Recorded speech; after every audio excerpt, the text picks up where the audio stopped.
Begini, saya hidup di dunia ini terutama saya memang ingin menerangkan tauhid sebagaimana Allah menerangkan. Begini ya. Jubair bin Mut'im, saya tidak bosan-bosan cerita ini. Jubair bin Mut'im itu termasuk Dahiyatul Arab, cerdas-cerdasnya orang Arab. Dia ditunjuk sebagai negosiator untuk membebaskan Asra Badrin, tawanan perang Badar yang kalah dan ditawan Rasulullah dan para sahabat. Kemudian harus ditebus dengan uang. Oke, disepakati terus. Singkat cerita Jubair bin Mut'im itu datang ke Madinah. Dulu karena tidak ada hotel, tidak ada penginapan, ya memang nginepnya orang musyrik itu di masjid. Ya sehingga itu lazim saja. Kamu tidak usah jadi liberal kemudian bilang musyrik boleh di masjid, ya tidak perlu seperti itu. Kamu juga gak perlu goblok mengatakan nggak ada ceritanya orang musyrik ngidam di masjid karena ya ada tarehnya seperti itu. Jadi tidak perlu goblok ya gak perlu liberal. Paham ya? Kalau kamu bilang wah nangono wong musyrik oleh nginep di masjid, kamu liberal. Padahal konteksnya dulu memang nggak ada hotel. Tapi kalau bilang nggak sama sekali juga goblok karena sejarahnya pernah ada. Milih goblok apa liberal? Apa milih jelas? Enggak milih aja, ngaco aja. 01 apa 02 apa 00. Milih mana? Goblok, liberal, enggak milih. Nah, ketika Jubair bin Mut'im itu datang, delalah Nabi itu sholat maghrib ngimami. Nabi baca surat Wattur wa kitabim mastur fi rabbim mansur wal baitil ma'mur. Kemudian di pertengahan surat At-Tur itu kan ada ayat yang menurut saya itu sangat bagus. Sehingga di kamar saya, di rumah saya itu tak figur ayat itu. Bahwa kita harus dilatih berpikir. Kata Allah memulai argumentasinya, am khuliqu min ghairi syai'in. Apakah kejadian alam raya ini seisinya tentu diciptakan tanpa sebab? Misalnya begini, alam raya ini kata orang nihilisme atau komunis atau orang-orang paham nihilisme, itu kan dimulai dari ketiadaan. Logika ini kan goblok sekali. Berarti kalau alam ini kadung wujud, kamu kan tahu kan langit bumi sekarang kan wujud. Ya, langit bumi sekarang kan jelas wujud. Berarti logikanya adalah al-adamu yakhluqu makhlukon. Sesuatu yang enggak ada menciptakan sesuatu yang itu kan aneh. Di mana-mana al-adam ketiadaan itu tidak mungkin yakhluqu syai'an atau yu'athiru syai'an. Di mana-mana ketiadaan itu tidak mungkin mengefeki sesuatu yang ada. Wong kamu sebut tidak ada itu berarti tidak mungkin bisa berbuat apa-apa. Karena namanya tidak ada. Sekarang alam raya ini dimulai dari ketiadaan. Terus kamu simpulkan sesuatu yang enggak ada menciptakan yang ada. Itu gendeng apa enggak? Wih gendeng sarap itu. Orang usah dipatahin wong gendeng. Sebarno yang mau mati dewi. Jadi makanya Quran menanyakan mereka, am khuliqu min ghairi syai'in. Apa alam yang kadung wujud ini kemudian disebabkan oleh sesuatu yang tidak ada. Lalu kalau sesuatu yang ada pasti diwujudkan oleh yang ada. Nah, karena yang ada ini pencipta harus berstatus super. Nah, super ini oleh ulama disebut wajibil wujud. Maka Allah bersifat super, wujud yang paling prima, yang kausa prima. Karena pencipta tentu kelasnya harus di atas yang diciptakan. Makanya disebut ulama dulu nyebut Allah itu apa? Wajibil wujud. Karena pencipta tentu lebih dahulu, maka harus disifati awal atau qadim, apa? Awal atau qadim. Kayak apa Allah mendidik kita? Am khuliqu min ghairi syai'in. Terus Allah bilang gini, ya gak apa-apa, yang menciptakan gak saya, gak apa-apa kata Allah. Tapi amhumul khaliqun, kamu saja yang menciptakan, gak apa-apa. Tapi syaratnya kalian juga harus merasa pernah ikut menciptakan langit bumi. Am khalaqus samawati wal ardh. Jadi, gak apa-apa kamu merasa Tuhan, gak apa-apa. Yang penting kamu merasa ikut nembok langit, ikut ngecor apa? Langit. Ya pokoknya ikut bikin. Terus kata Allah, bala yukinun, kamu tak suruh merasa menciptakan langit bumi, kamu juga gak merasa iya. Memang ya mereka merasa ndak kan? Akhirnya Jubair bin Mut'im saking enggak kuatnya. Am khalaqus samawati wal ardh balla yuqinun am indahum khuzun. Sama Allah dibombardir seperti itu. Dia datangi Rasulullah, ya Muhammad, logika itu tidak meninggalkan akal saya. Matarok tali aklina syai'an. Akal saya habis Muhammad. Saya iman saja. Saya tidak cukup punya logika untuk melawan apa argumentasi ayat yang kamu baca. Saya iman saja. Terus iman.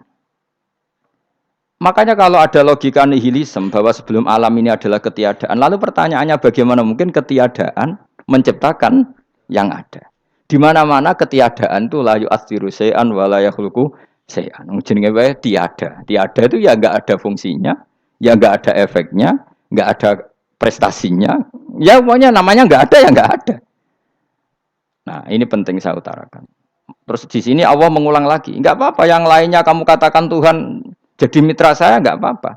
Tapi tolong kata Allah, aruni madza khalaqu minal ardi. Tunjukkan ke kami prestasi dia ikut bikin bumi.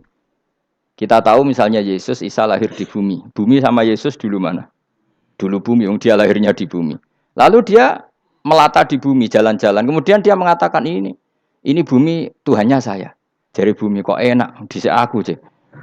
Tua aku sih, bodoh-bodoh pangeran aku dong. Lebih apa? Tua. Jadi Allah itu gampang sekali. Nah sekarang orang iman itu kuat semua.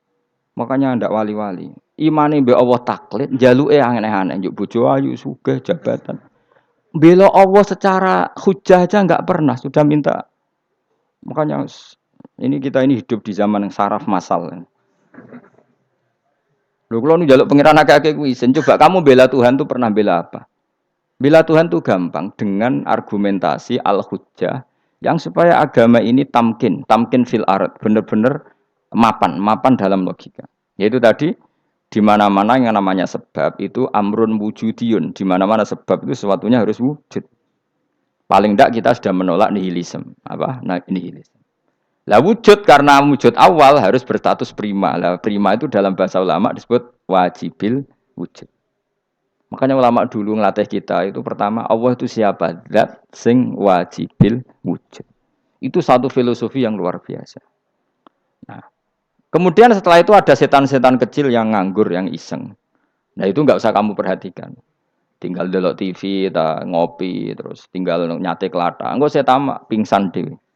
Syukur-syukur stres dewi. Dugaan saya setan saya gue pingsan kurang gizi. Karena memang setelah itu setan goda gini. Lalu sebelum Allah jangan-jangan ada wujud yang lain. Lalu Allah sendiri awal mulanya gimana? Kata Nabi, jika ada pertanyaan seperti itu kamu harus berhenti. Tinggal delok TV atau tinggal penting aja delok dangdutan. Ya kalau kepeksa ora apa-apa, kelasem ae. Saya tidak menghalalkan tapi kan sudah kamu lakukan. Karena itu lebih baik ketimbang pertanyaan filsafat. Banyak orang yang dulu sholat ketika sekolah filsafat tidak sholat, alasannya sampai menemukan jati diri itu Tuhan. Dan itu bahaya sekali karena Nabi berkali-kali bilang kamu jangan mikir tentang Allah pasti rusak. Orang kok mungkin rusak dari Nabi pasti rusak. Nah cara menghentikan gimana? Karena setan ini makhluk, akal-akalannya gampang. Tadi tak warai, saya sebagai ulama atau sebagai manusia atau sebagai orang awam atau sebagai siapa saja, kadang ada pertanyaan seperti itu. Tak tinggal anggeling darmo, kan pusing setan. Ini kan ngenteni. Weh, ngenteni bar lo anggeling darmo. Bariku aku lesu mangan mie. Bar mangan mie waret turu. Kan dia ngenteni terus mau bikin was-was lagi. Ternyata saya sibuk kan enggak bisa masuk deh. Bangun tidur aku selali pertanyaan tadi. Dinteni.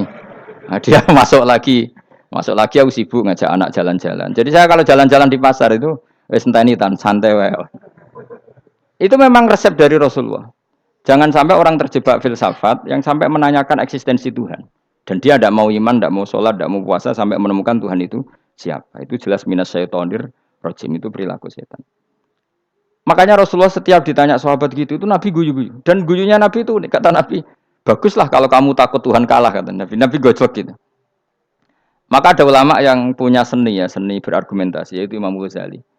Jika setan tanya kamu lalu sebelum Allah jangan-jangan ada wujud yang sebelum Allah. Kata Imam Ghazali, ya itu saja yang Tuhan. Yang Allah ini enggak jadi Tuhan. Ya berarti wujud sebelum Allah itu yang benar-benar Allah.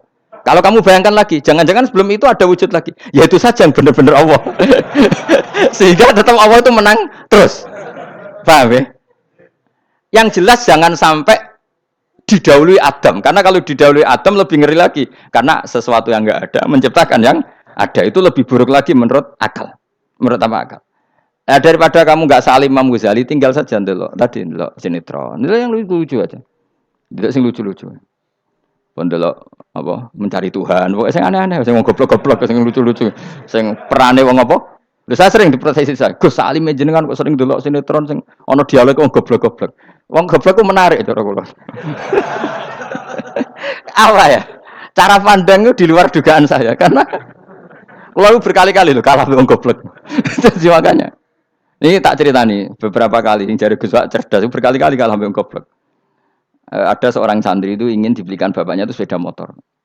Bapaknya wong desa, senengane ngrumat sapi wedhus. Lah menurut saya ya orang tuanya itu mampu lah, sangat mampu untuk beli itu. Pak mbok ditukokno mawon wong sepeda motor. Kata bapaknya, "Anakku nu jog mondok tak goblok, Gus." Wong jaluk kok sepeda motor, jaluk mobil ora ya goblok. Lah kok goblok, Pak? Jenenge donya iku Gus. Sing lahirno donya kok sapi iku ndek anak, wedhus ndek anak jenenge donya. Di mana-mana jenenge donya sing lahirno donya. Iki donya kok mangan donya. Mergo motor iku kan tuku bensin, mobil. Iku cara dekne iku goblok Gus. Batin berarti kabeh kiai goblok perkarane tuku donya sing ngentekno donya. Cara dekne donya iku sing lahirno donya. Batin kok pinter iki batin. Untungnya saya ini ulama ya, ahli tafsir ya malu. Sebenarnya kalah itu ya malu. Tapi saya sebagai orang objektif fair, itu teori benar apa? Jadi donya iku ya sing lahirno donya. Donya kok mangan donya iku goblok. Untungnya dia dengan saya itu jaraknya 5 kilo 7 kilo karena 7 kilo. Lala dia diterkon sepeda motor, aku tetap mau kalah. Pak, nanti jalan kaki saja. Karena kalau pakai motor ini kegoblokan kata saya. Terus mendingan nih, loh Gus mau kalah tadi.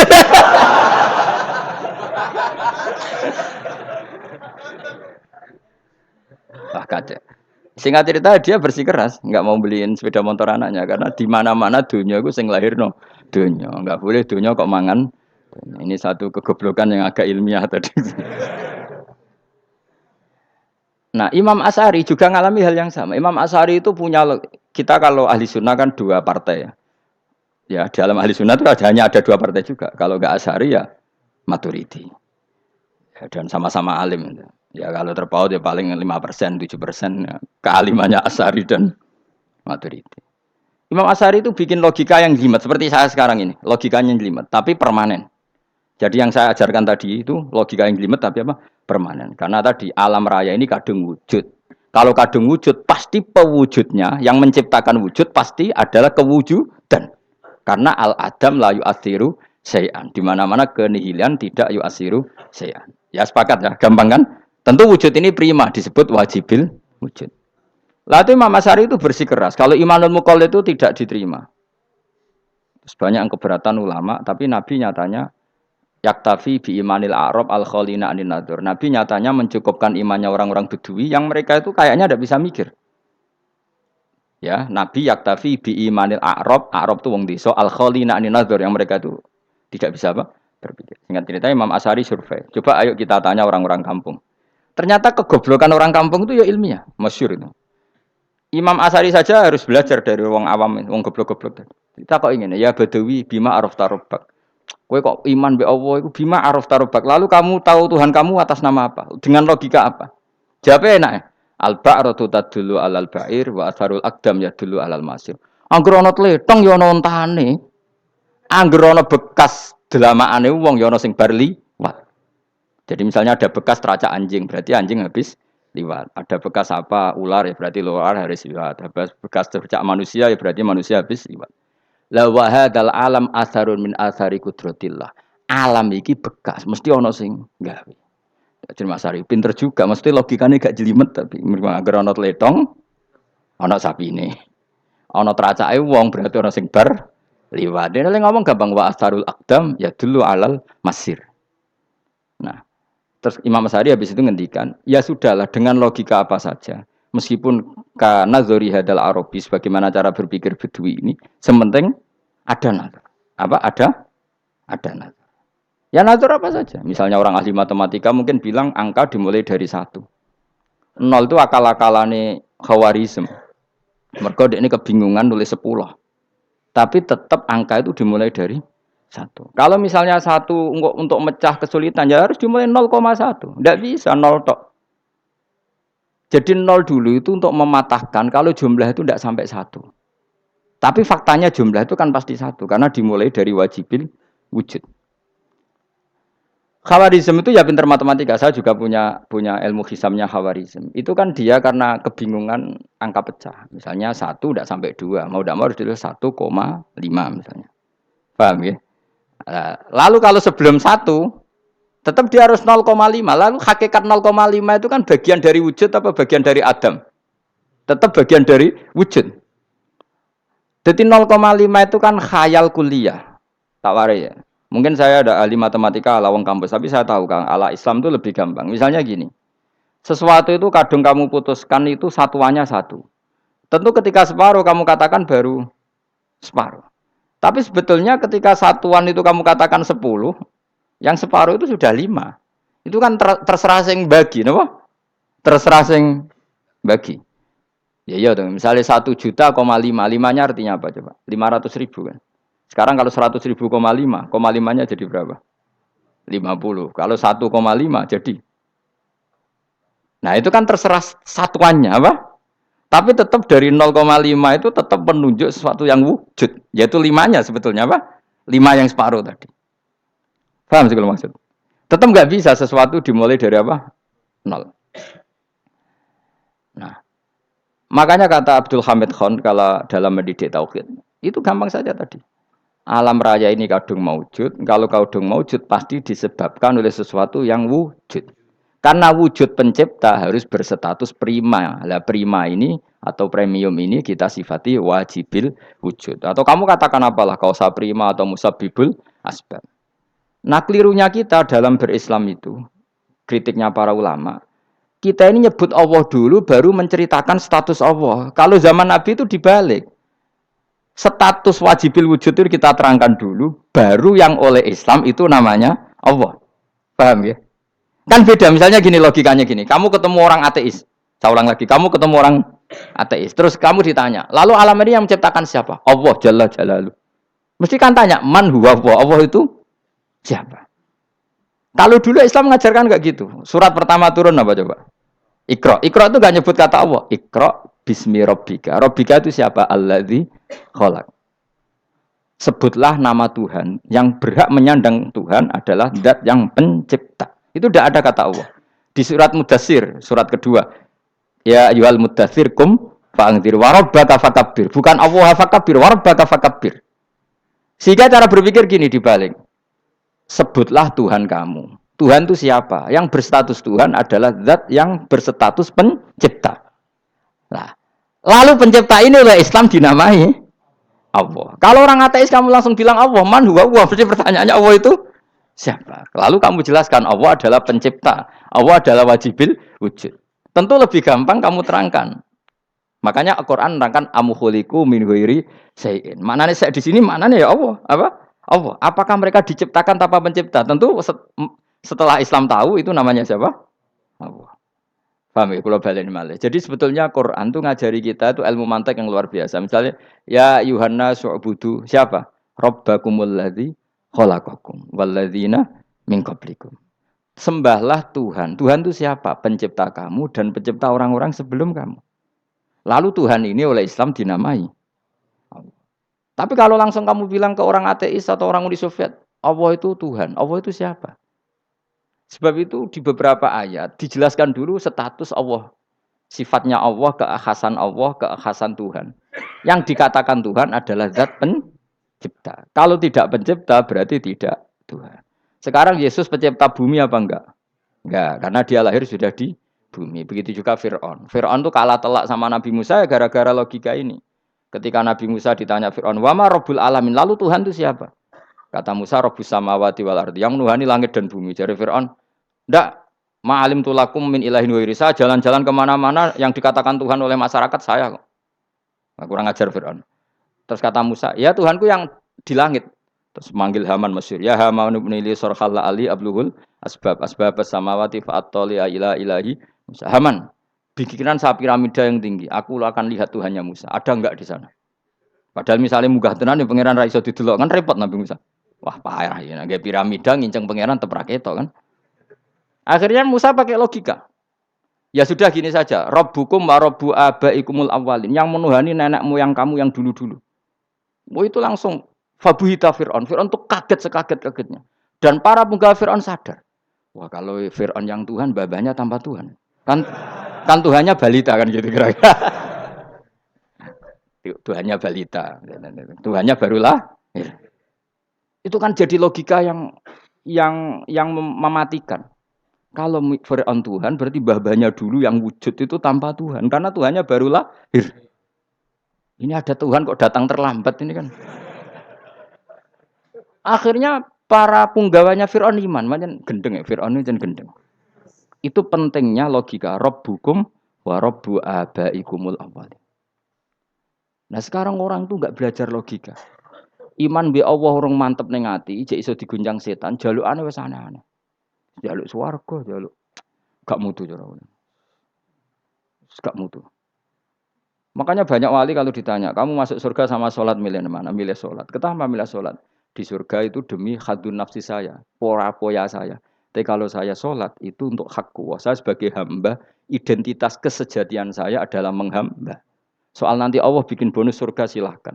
Maka sebenarnya masuk surga itu ada urutannya. Sebagai orang alim saya urutannya adalah berkampanye sesering-seringnya, membuat logika supaya orang mudah ke Allah dan Rasul. Makanya di Quran tuh gak ada orang disuruh masuk surga dulu itu ya Tuhan nafsul mutmainnah irji'i ila rabbiki. Kamu kembali ke Tuhan kamu dulu. Bahwa kamu makhluk yang butuh Tuhan. Fadkhuli fi ibadi. Kamu masuklah berstatus hamba dulu. Kesestatusan Anda sebagai hamba ini matangkan dulu. Bahwa saya ini hamba. Dibuktikan dengan suka sujud, suka ngamal, suka sedekah, suka tawadhu. Saya sebagai orang alim sebenarnya gak suka mulang. Karena takut. Nak kue pinter kok nyanyi aku, nak goblok sawangannya metodeku gagal. Kan dua-duanya ini merugikan saya sebetulnya. Saya ulang lagi ya, nak pinter kayak nyanyi aku. Kan ya mungkin juga senajan rodok mokal mungkin. Sanggep ae rodok mungkin. Pemane nak sing ndik kan ya, biasanya hasud ndik. Wah itu sebenarnya rugi semua, tapi Allah yang memerintahkan hak wong alim kudu mulang. Perhitungan itu tak buang semua. Sing ape nyanyi nggih monggo, sing tetep goblok nggih. Monggo, pokoknya Allah ngutus mulang ya napa? Mulang. Meskipun tadi potensinya itu dua-duanya buruk, sing alimnya ini. Pemenang nak mubalek terus didol ilmu Quran untuk royalti tambah parah lagi. Itu. Nah aku nggak pakai logika kelas. Pakai logika selesai semua, ya disuruh Allah ya sudah. Saya ulang lagi ya, makanya saya minta ya. Surat Tur itu dibaca. Makanya baca Quran itu jangan terlalu egois, jaluk swarga. Statusnya dulu itu fadkhuli fi ibadi. Kehambaan Anda posisikan yang mantap. Lagi wadkhuli jannati. Sekarang enggak dibalik orang ini masuk surga dulu. Kayak surga di kapling. Terawih arang-arang we jaluk Lailatul Qadar. Lailatul Qadar wis kliwat. Wingi wis Dzulhijjah wingi kan. Sebagian ulama berpendapat Lailatul Qadar itu fi kulli sanatin. Apa fi kulli? Karena Lailatul Qadar berdasar nuzul Quran dan nuzul Quran itu bisa saja hari Arafah, bisa hari apa. Ada ulama mengatakan Ramadan, tapi bisa tanggal 1. Nah, kamu kan pemalas ikut yang partai 21, 23 karena kan wis akhir-akhir kan wis enteng. Sebenarnya Anda milih 21 berdasar ilmu apa berdasar enak anak terbatas waktunya kan? Kan lebih sempit apa? Lebih apa? Sempit. Ya saya ulang lagi ya. Jadi Allah kalau ngajarkan hujah itu gampang sekali ya. Tadi amkhuliku min ghairi syai'in. Enggak apa-apa saya ada Tuhan kata Allah. Tapi kamu harus punya logika. Alam raya ini diciptakan tanpa pencipta. Mau enggak kamu punya logika seperti itu? Bahwa alam ini yang wujud diciptakan oleh sesuatu yang tidak wujud. Mau enggak kamu punya logika itu? Enggak mau kan? Namanya wujud tentu diciptakan super wujud. Dan super wujud itu wajibil wujud. Dan itu Tuhan kita yang oleh Islam dinamai Allah. Bang, makanya nyebut Allah itu di surat-surat awal Quran tidak ada. Coba. Awal surat Quran itu surat apa coba?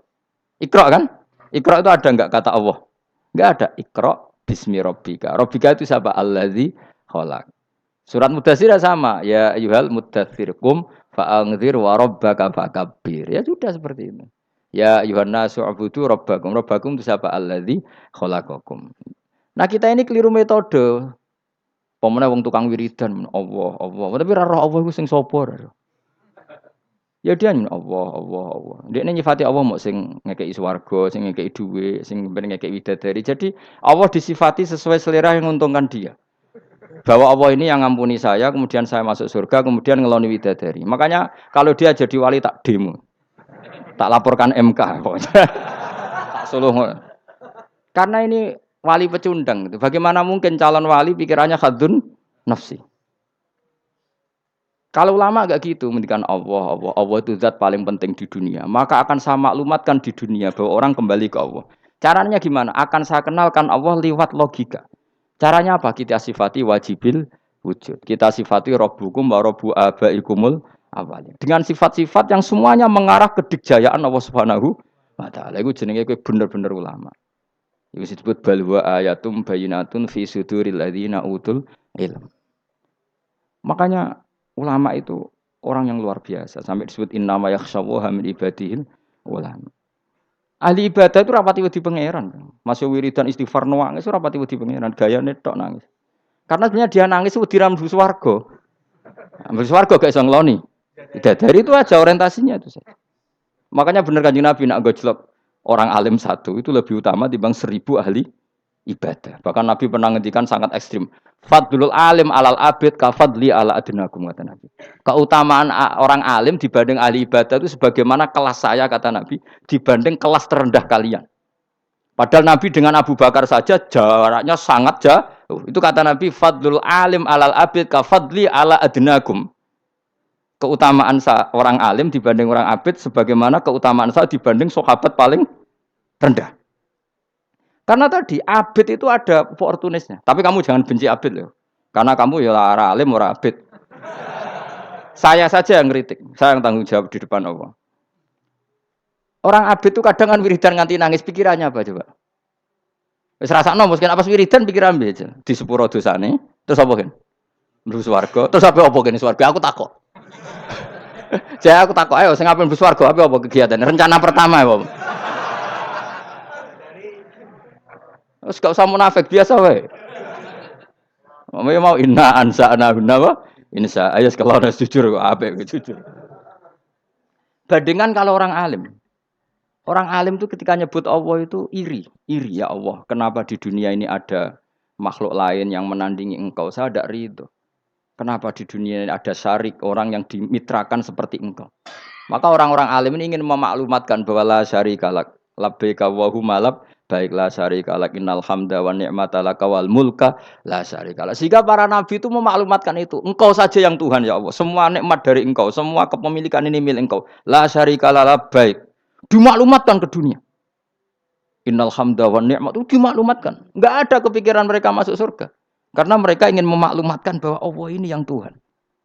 Sama tak ceritani Nabi Ibrahim dari Khalilur Rahman rumang samu kakan wiridan kok ya kowe ndak wiridannya Nabi Ibrahim sama sampean mungkin banyak sampean. Karena sampean banyak kepentingan tadi. Wali-wali dulu kalau wiridan tuh ndak sebanyak sampean ndak, tak jamin ndak. Pemene maca lelo ping 10.000 ndak biasa wiridannya. Tapi khosyahnya sama Allah luar biasa. Pertama Nabi Ibrahim diangkat jadi khullah. Khullah itu ya Khalilur Rahman itu. Itu dia wiridannya gini. Ya Allah, innahu la yahzununi alla ara ahadan fil ghairi ya'buduka ghairi. Alla ara ahadan fil ardi ya'buduka ghairi. Sama saya hafal tak ini. Memang saya hafalkan.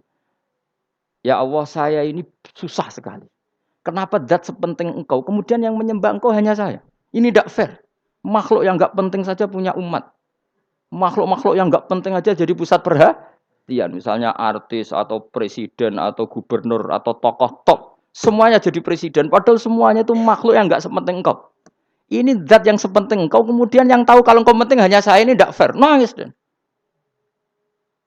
nangis. Ini tidak fair. Innahu la yahzununi alla ara ahadan fil ardi ya'buduka ghairi. Saya ini susah Gusti, susah sesusahnya.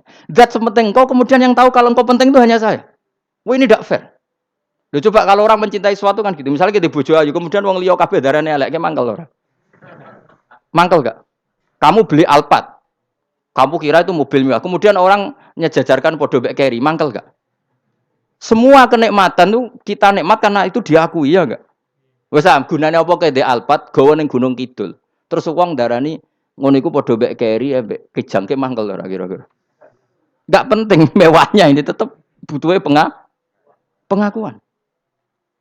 Coba misalnya kamu jadi presiden, hidup di dunia orang sufi. Sing darane wong penting wong soleh ahli sujud ora kaku ati iki. Teko di Barnos. Karena itu dihormati situ hanya orang apa soleh. Kaku ati gak? Oh kaku ati kan. Atau kowe dadi artis top teko ning daerah Gunung Kidul wong desa-desa terus diundang lek.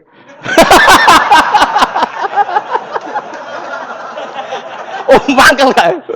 Le bayangno.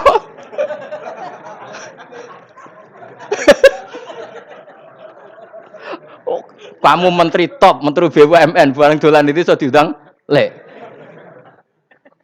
Mados walang le ngono. Oh, mau angel. Karena orang keren itu butuh pengakuan apa? Wes misalnya di bojo ayu terus wong liya kabeh darane elek mangkel gak? Sebetulnya orang merasa nikmat itu karena pengakuan. Bayangkan andekan orang itu melihat Alphard itu tidak wow. Orang punya Alphard gagah enggak? Oh enggak gagah. Kalau orang lain enggak bilang apa? Oh. Mau misalnya digoning desa terus orang desa nganggap kamu model tepak terus saya mau badhe numpang wedhus kula angsal Pak. Kagak hati. Habis kan. Makanya branded itu harus dimaklumatkan. Nah itu bayangkan Nabi Ibrahim. Zaman itu ada Raja Namrud yang dipuja-puja, ada orang kaya dipuja-puja. Kemudian engkau yang Tuhan, pemilik langit bumi, enggak ada muja-muja engkau. Ini enggak fair ya Allah. Nangis. Orang kok kowe eling pangeran sak jam, swarga Gusti. Dasar gak bakat wali. Loh, saya itu pernah kangen Nabi Ibrahim itu sampai nangis. Dan itu saya tidak berdoa. Semua yang terkait Nabi Ibrahim itu saya baca. Mulai surat Quran, tafsir tentang Ibrahim. Dan sampai saya di Kudiro, di Takdir Allah pernah ziarah ke makamnya Nabi Ibrahim. Itu saya hampir nggak pernah doa. Saya isek. Ya karena tadi. Ketika Nabi Ibrahim nangis-nangis gitu, ya Allah ini tidak fair. Engkau zat terpenting di alam raya ini, kemudian nggak ada menuhankan engkau. Nggak ada perhatian sama ini tidak fair. Susah sekali. Karena yang tahu engkau Tuhan itu saya tok. Masyhur itu sama Allah. Karena Ibrahim nangis-nangis itu, terus sama Allah diterbangkan ke langit. Itu disebut wakadzalika nuri Ibrahim malakutas sama. Di langit ada jutaan malaikat sujud, jutaan malaikat rukuk, jutaan malaikat baca tasbih. Nabi Ibrahim oke Gusti kalau gini ya benar, ini baru benar kata. Makanya terus Allah dengan keangkuhannya, karena Allah punya sifat angkuh dan itu sah walahul kibriya. Kan sifat angkuh baik untuk Allah tapi tidak baik untuk makhluknya, dan Allah dengan sifatnya walahul kibriya. Kata Allah, kalau nasihati para nabinya, kamu tidak usah susah. Jika di bumi jarang orang nyembah saya. Innalladzina 'inda rabbika yusabbihuna lahu bil-laili wan nahar wa hum la yasamun. Kamu tenang saja. Orang yang di sana di langit-langit itu maksudnya para malaikat itu bertasbih siang dan malam. Wa hum la yasamun, dan mereka tidak berhenti-henti, tidak bosan-bosannya bertasbih. Jadi nabi itu baru terhibur kalau yang diidolakan itu keren. Itu nabi, itu wali. Itu wali kutub, itu wali. Kamu enggak nyebut Allah itu. Sebenarnya kamu kan enggak ingin kan bangun malam ingat Allah. Berhubung utamu akeh. Terus Allah mbok libatno, mbok nyaur kan sebenarnya itu. Kamu ingin jadi bupati. Sebenarnya kamu enggak kangen Allah. Kamu ingin jadi bupati. Terus Allah mbok jak koalisi kan gitu. Terus malam-malam Allah, ya Allah ini hambamu ya Allah minta ini. Sebenarnya kamu kangen Allah apa kangen keinginan kamu? Terlalu menyindir banyak orang ya. Maksudnya ini cerita saja. Ya sudah, ini kayaknya kok banyak yang tersindir. Tapi ini kan ngaji. Yang ngaji itu harus naik kelas. Ya sudah, tidak usah diteruskin. Kok banyak yang tersinggung. Sampai sudah. Ya sudah, tidak usah diterusin. Walau akhidu mau mengalap sapa Allah anasa yang manusa bima klan perkara kasab bukan nglakoni sapa anas. Minal ma'asi sing pira-pira maksiat. Mataroka. Mongko ora ninggal sapa wa ta'ala dzuriya ing atase dhuwure ayil ardi minda batin saking kewan apa wae. Nasama tegese kewan tadubu kang melata pun nasama alih ing atase arat. Kalau saja Allah ingin merusak manusia karena dosa-dosanya, pasti tidak disisakan beberapa sesuatu yang jadi kebutuhan manusia, termasuk dabam, misalnya enggak ada hewan, enggak ada tanaman, enggak ada apa saja di bumi karena Allah ingin mengadab manusia. Tapi nyatanya di balik mereka maksiat tetap fasilitas kepentingan manusia ada karena sifat ghafurnya Allah, sifat rahmannya Allah. Walakin akhiru tetapi ini ngakhirna sapa wa hum wong akeh ila ajalin tumeka maring batas musaman kang wis ditentono. Yaumil kiamat tegese dina kiamat. Fa idza jaa mongko nalikane teka apa ajaluhum ajale wong akeh fa inna wa mongko satuna wa taala iku kana ana sapa wa bi ibadihi kan kawulan apa basiran dat sing mirsani. Fa yujazi mongko males sapa wa ing wong akeh ala amali ing atase wong ngamale wong akeh. Carane ngemalas Allah tentu profesional atau prosedural fi isabatil mukminin kelawan ganjar wong mukmin wa iqabil kafirin lan nyiksa wong kafir. Bismillahirrahmanirrahim suratu Yasin Makkiyah tunte surat Yasin Makkiyah. Au illa qaulahu maksudnya Makkiyah bangsa periode zaman Rasulullah tesih teng Mekah. Au illa qaulahu kecuali dawuh Allah taala wa idza qila lahum anfiqu alayat niku. Au madaniyatun utawa sebagian ulama ndarani surat Yasin bangsa napa? Madaniyah isnatan iku loro wa samanun lan 80 apane ayatan ayat. Jadi surat Yasin kabeh berjumlah berapa? 82 ayat. Bismillahirrahmanirrahim. Yasin. Ya semua ulama makna Yasin itu makna nama lain dari Rasulullah Muhammad Shallallahu Alaihi Wasallam. Meskipun secara ikhtiyat, secara hati-hati, mufassir biasanya bilang Allah a'lamu bimuradihi bi. Allah a'lamu dat sing pirsa bimuradihi kelan kersane Allah bi iklan Yasin.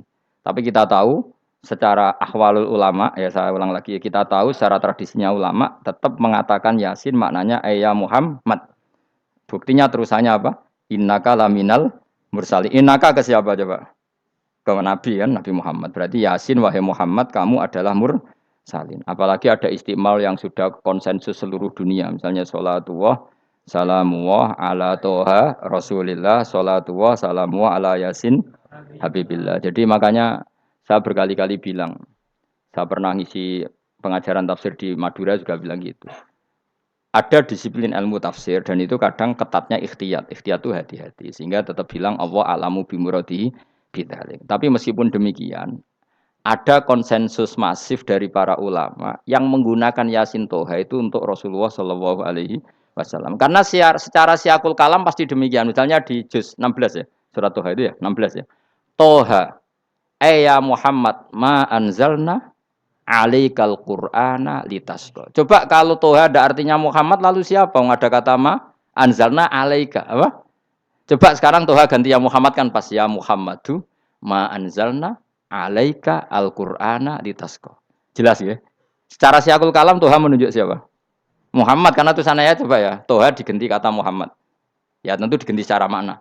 Ya Muhammadu ma anzalna alaikal Qur'ana litasqa. Yasin juga ganti aja. Ya Muhammad demi Quran yang hakim innaka ya Muhammad laminal mursalin. Sehingga meskipun mufassir secara disiplin ikhtiyatnya, kehati-hatiannya bilang innaka laminal apa? Allah a'lamu bimuradihi bidzalik, tapi secara ahwalul ulama tetap Toha dan Yasin adalah ismun min asma'i Rasulillah sallallahu alaihi wasallam. Kayak tadi apa? Salatullah salamullah ala Toha Rasulillah salatullah salamullah ala Yasin habibillah. Jelas ya. Jadi antara istimalnya ulama itu beda dengan keikhtiyatan mufassir. Dan tentu kita milih yang istimalnya ulama. Karena itu lebih gampang supaya kata alaika khitab itu kena apa? Kena. Mukhatabnya siapa? Terus ketiga kata Ibnu Jarir atau Bari, nggak mungkin Allah mengkhitabkan sesuatu dengan sesuatu yang nggak bisa difahami. Karena orang Arab dan zaman itu faham Yasin adalah Rasulullah, Tuhan adalah Rasulullah, sehingga ada khitab itu. Buktinya orang kafir zaman itu nggak pernah menyoal gini. Muhammad katanya Quran itu indah, mudah difahami. Ternyata ini ada lafaz-lafaz yang kita tidak paham. Nyatanya orang kafir tidak gugat seperti itu. Itu menunjukkan bahwa penggunaan Toha dan Yasin adalah ma'ruf dan difahami. Paham ya? Jelas ya? Ya soal nanti ikhtiyat, ya ikhtiyat saja kita ikhtiyat. Paham ya? Tapi tetap difahami. Apa? Tetap difahami. Buktinya jelas kan Toha ma anzalna alaika. Berarti diganti saja apa? Ya Muhammad ma anzalna alaika al-Qur'ana litasqa. Mohon jelas ya.